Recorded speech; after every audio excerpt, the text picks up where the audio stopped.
Hello అండి.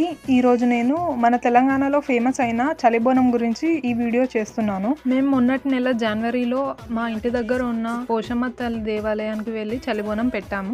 Early morning మాకు కొంచెం లేట్ అయింది. మేము అక్కడికి 8:30, 9 కల్లా ఉన్నాము. కానీ అక్కడికి వెళ్ళేసరికి చాలా మంది లైన్లో ఉన్నారు. మామూలుగా ఈ బోనాలు నార్త్ తెలంగాణలో మాఘమాసంలో అంటే జనవరి, ఫిబ్రవరిలో చేస్తారు. వింటర్ కాబట్టి చలి అన్నం చద్దన్నం అని అంటారు. హైదరాబాద్లో జరిగే బోనాల గురించి కాదండి, మన నార్త్ తెలంగాణలో ఆదిలాబాద్, కరీంనగర్, జగిత్యాల ఇలాంటి డిస్ట్రిక్ట్స్ లో జరిగే బోనాల గురించి అండి. మా దగ్గర అయితే రేపు మార్నింగ్ టెంపుల్ కి వెళ్ళాలంటే ఈ రోజు నైట్ తలంటు పోసుకొని అన్నం రెడీ చేసి సైడ్ కి పెడతామండి. అదే చద్దన్నము. తర్వాత మళ్ళీ రేపు మార్నింగ్ స్నానం చేసి నిన్న వండిన అన్నంలో కాస్త పెరుగు కలిపి ఈ ఆముదం ఆకుల మీద వేసి తీసుకెళ్తామండి. దాంతో పాటు పసుపు, కుంకుమ, అగరబత్తులు, పుట్నాలు, బెల్లము, కొంతమంది అయితే ఉల్లిగడ్డలు కూడా పెడతారండి దేవికి ఇష్టమని.